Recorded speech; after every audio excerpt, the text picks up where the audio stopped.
তোমাদের চতুর্থ শ্রেণী গণিত বইয়ের সংখ্যা রেখা সম্পর্কিত বেশ কয়েকটা সমস্যা দেওয়া আছে। সেই সমস্যাগুলো তোমরা কিভাবে সমাধান করবা সেটি এখন দেখাবো।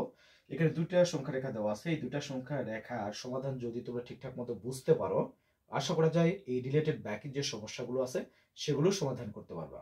তো এখানে ক নম্বর একটা সংখ্যা রেখা দেওয়া আছে, আর এই সংখ্যা রেখায় কতগুলো সংখ্যা আছে? সংখ্যাগুলো হলো 10,000, 20,000, 30,000, 40,000। আর এখান থেকে ক এবং খ মানটা বের করতে বলা হয়েছে।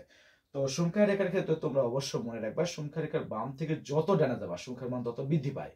আবার বলি যে সংখ্যা রেখার ক্ষেত্রে বাম থেকে যত ডানা যাবা সংখ্যার মান তত বৃদ্ধি পায়। তো এখানে ক এবং খ মান বের করার জন্য আমাদেরকে এই সংখ্যা রেখার যে দাগগুলো আছে, এই সংখ্যা রেখায় যে দাগগুলো আছে সেই দাগগুলোর মান প্রথমে বের করে নিতে হবে। তো এই সংখ্যা রেখার দাগগুলোর মান তোমরা কিভাবে বের করবা তারই একটা সহজ পদ্ধতি দেখাবো। তো সহজ পদ্ধতি হলো যে এই সংখ্যা রেখায় তোমরা খুঁজে দেখবা সবচেয়ে ছোট সংখ্যা কোনটা আছে। তো সবচেয়ে ছোট সংখ্যা থাকে সংখ্যা রেখার বাম দিকে। তো সবচেয়ে ছোট যে সংখ্যা সেটি হলো এই সংখ্যা রেখার সবচেয়ে ছোট যে সংখ্যা সেটি হলো এই 10,000। তো 10,000 প্রথমে তোমরা লিখে নিবা। এখন আমাদের দেখতে হবে এই যে 10,000, এই 10,000 কত নম্বর দাগে গিয়ে দেওয়া আছে। তাহলে আমাদেরকে বাম দিক থেকে গোনা শুরু করতে হবে।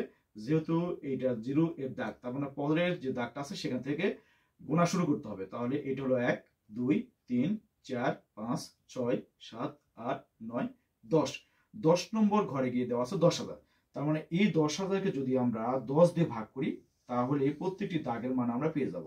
তাহলে 10 দিয়ে ভাগ করলে কি হবে? 0 0 কেটে যাবে, বাকি থাকে কি 1000। তার মানে প্রত্যেকটি দাগের মান কত হবে? 1000। এখন খুব সহজে আমরা ক এবং খ মানটা বের করতে পারবো।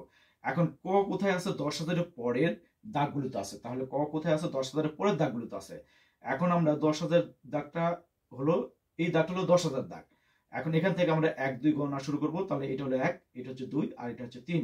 তার মানে 3 নম্বর দাগে গিয়ে কয়ের মান বের করতে বলা হয়েছে। তাহলে প্রত্যেকটি দাগের মান যদি 1000 হয় তাহলে 3 নম্বর দাগে গিয়ে তার মান হবে কত? 3000। যেহেতু 10,000 এর পরে কয়ের মানটা বের করতে বলা হয়েছে, তার মানে এই 10,000 যোগ হবে 3000। তাহলে কয়ের মানটা দাঁড়ালো কত? 1000। তাহলে কয়ের মানটা আমরা কত পেলাম। এরপরে ক্ষয়ের মান বের করব একইভাবে। তো ক্ষয়ের মানটা বের করতে বলা হয়েছে যে 20,000 পরের যে দাগগুলো আছে, 20,000 পরের যে দাগগুলো আছে সেই দাগগুলো থেকে। তো আমরা 20,000 পরের যে দাগগুলো আছে সেখান থেকে আমরা গোনা শুরু করব। এটা হলো 1, এটা হচ্ছে 2, এটা হচ্ছে 3, 4, 5, 6 নম্বর দাগে গিয়ে। তো প্রত্যেকটা দাগের মান যদি 1000 হয় তাহলে 6 নম্বর দাগে গিয়ে মান হবে কত? 6000। যেহেতু 20,000 এর পরে দাগগুলোতে 6000 ক্ষয়ের মানটা বের করতে বলা হয়েছে, তাহলে এই 20,000 এর সঙ্গে আমাদেরকে এই 6000 যোগ করতে হবে। তাহলে যোগ করলে কত হয়? ক্ষয়ের মানটা দাঁড়ায় 26,000। একইভাবে সংখ্যা রেখাটা আমরা সমাধান করব। এই সংখ্যা রেখায় আমরা খুঁজে বের করব সবচেয়ে ছোট সংখ্যা কোনটা। সবচেয়ে ছোট সংখ্যা হলো এই 1000। তাহলে 1000টা আমরা লিখে ফেলবো। এখন 1000টা কত নম্বর ঘরে আছে সেটা আমরা গুণে বের করব। তো এখান থেকে আমরা গুণা শুরু করব। 1 2 3 4 5 6 7 8 9 10। 10 নম্বর ঘরে গিয়ে 1000 দেওয়া আছে। তার মানে এই 1000কে যদি আমরা 10 দিয়ে ভাগ করি তাহলে আমরা প্রত্যেকটি দাগের মান পেয়ে যাব। প্রত্যেকটি দাগের মান কত পাবো? 100। তাহলে প্রত্যেকটি দাগের মান আমরা কত পেলাম? 100। এখন ক এর মান বের করতে বলা হয়েছে। ক বের করতে বলা হয়েছে কোন দাগে গিয়ে ক এর মানটা বের করতে বলা হয়েছে সেটা আমরা এখান থেকে গুনতে শুরু করব। যদি আমরা গুনি তাহলে 1 2 3 4 5 নম্বর দাগে গিয়ে প্রত্যেকটি দাগের মান যদি 100 হয় তাহলে 5 নম্বর দাগে গিয়ে ক এর মান হবে কত? 500। এরপর ক্ষয়ের মানটা বের করতে বলা হয়েছে। ক্ষয়ের মানটা বের করতে বলা হয়েছে 1000 এর পরে যে দাগগুলো আছে সেখান থেকে। এখন 1000 এর পরে যে দাগগুলো আছে আমরা গুণা শুরু করব এখান থেকে। 1 2 3 4 5 6 7 8 নম্বর দাগে গিয়ে। তার মানে প্রত্যেকটি দাগের মান যদি 100 হয় তাহলে 8 নম্বর দাগে গিয়ে মান হবে এখানে কত? 800। যেহেতু 1000 এর পরে ক্ষয়ের মানটা বের করতে বলা হয়েছে, তার মানে এই 1000 এর সঙ্গে 800 যোগ করতে হবে। তাহলে ক্ষয়ের মানটা দাঁড়ালো কত? 1800।